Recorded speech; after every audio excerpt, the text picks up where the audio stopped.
Good morning, students. Welcome to Pole Science class. Today we are going to start our next chapter, chapter number 9th, globalization means वैश्वीकरण. So in this chapter we will discuss four different topics. First one is what do you mean by globalization? Its economic, cultural and political manifestations. Second, debates on the nature of consequences of globalization.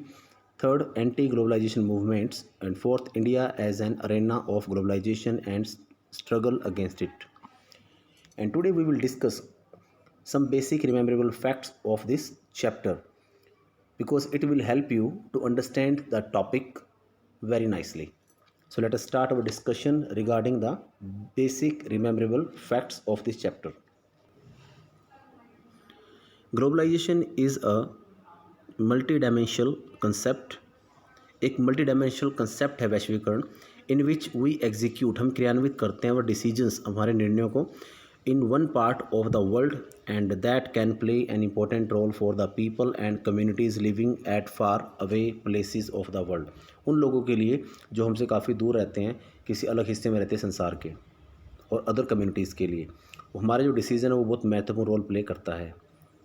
Globalisation is a concept fundamentally deals with the flows. ये प्रवाह को deal करता है. These flows could be of various kinds. ये जो प्रवाह है कई टाइप का हो सकता है, लाइक कैपिटल पैसों का, गुड्स चीज़ों का, आइडियाज़ विचारों का, and people moving from one part of the world to another.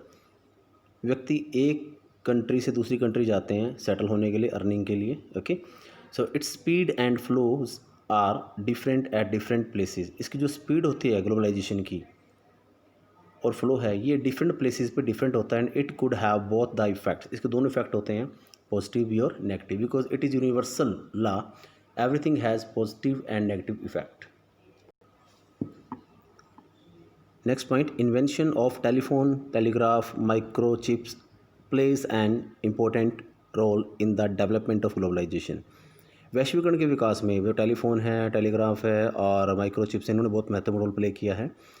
And the ability of ideas, capital, commodity and people to move more easily from one part of the world to another has been made possible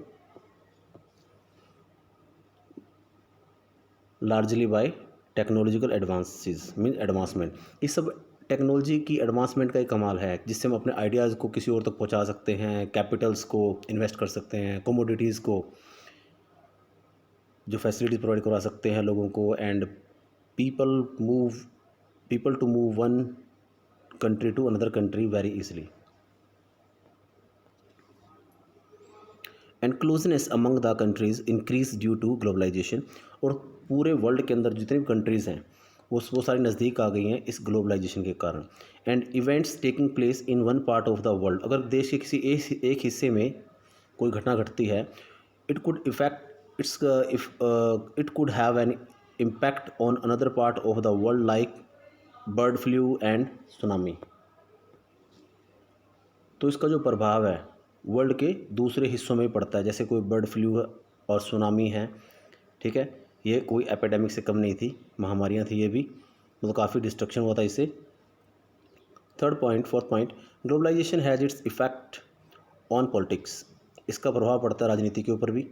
it affects the capabilities and powers of state. ये जो राज्य होते हैं उनकी powers को और क्षमताओं को कम करती है. It results in an erosion of state capacity. ये स्टेट की जो क्षमता उसको कम करती है. Welfare state gives way to more minimalist states that limit itself to perform certain core functions such as the maintenance of laws and order and security of its people. इस जो स्टेट्स होती है वो सिर्फ सिंपल से role को perform करती है, जैसे सिक्योरिटी ऑफ सिटीज़न है, okay, maintenance of law and order. बाकी जो फैसिलिटी है वो नहीं देती due to globalization. Globalization has positive effect too. इसका मतलब सकारात्मक प्रभाव पड़ता है. State can collect information about its citizen with enhanced technologies. तकनीकी के कारण जो स्टेट्स हैं, देश है, वो अपने नागरिकों की सूचनाएं आसानी से ले सकते हैं. And state became more powerful due to globalization. इस ग्लोबलाइजेशन के कारण ही देश शक्तिशाली हो गए, क्योंकि जो टेक्नोलॉजी है वो एक्सचेंज हो रही है one country to another country. Economic globalization involve greater economic flows among different countries of the world. Globalization has increased global trade. Globalization ने इकोनॉमिक फील्ड में क्या किया, ग्लोब ट्रेड को बढ़ा दिया है. Policy of open economy has been adopted. एक open economy की पॉलिसी को अडोप्ट किया गया है बाई एलिमिनेटेड रिस्ट्रिक्शंस, पाबंदियों को कम करके, related to import which were impose previously. जिन नीतियों को पहले बंद कर दिया गया था, मतलब कि बाहर से सामान नहीं मंगवा सकते थे, अब उन चीज़ों को इम्प्लीमेंट कर दिया गया है. बट क्रिटिक्स, जो आलोचक है of economic globalization, points out that with, ये इस ओर इशारा करते हैं कि it is likely to benefit only a small section of the population.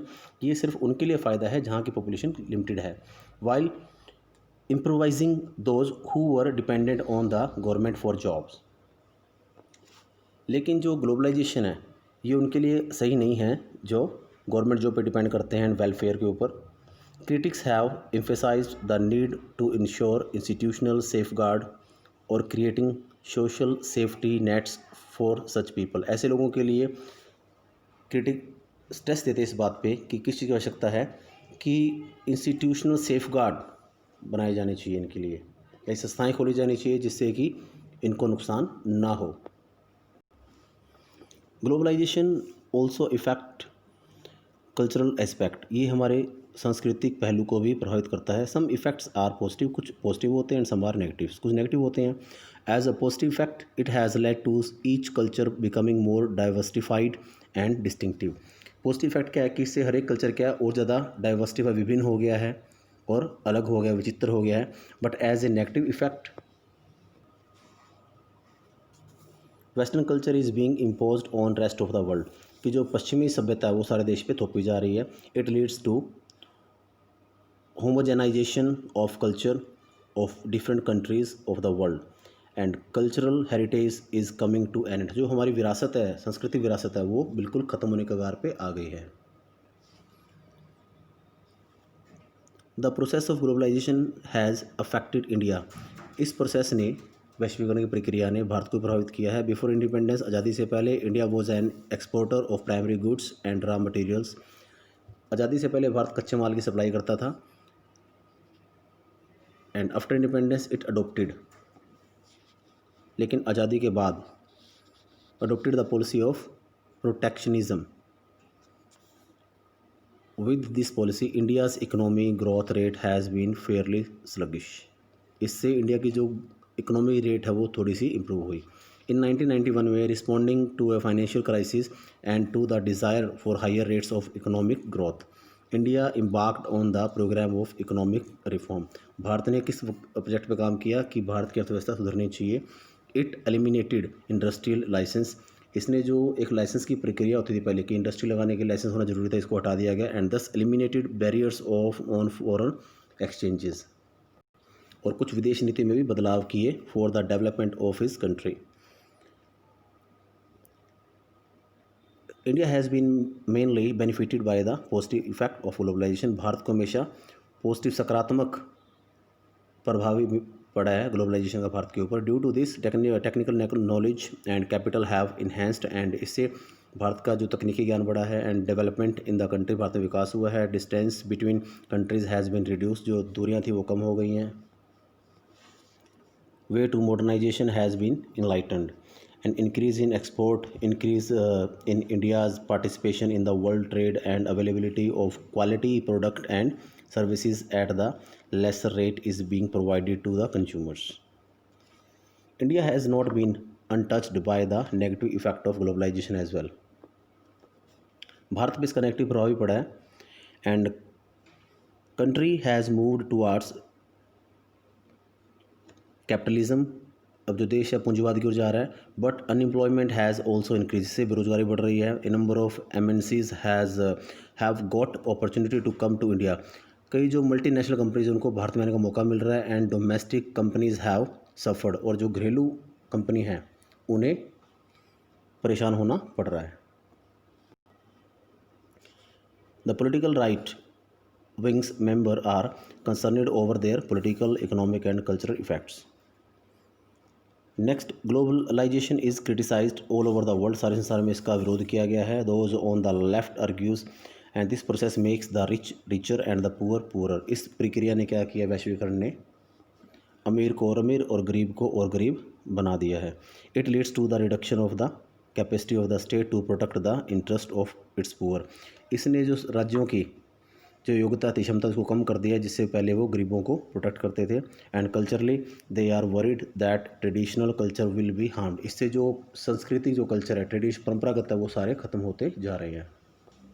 So dear students, today we have discussed so many things related to this chapter, all basic rememberable facts. So I request you to listen it twice and thrice to understand this chapter. It will help you to understand all the concept very nicely. So till then, thanks and have a nice day.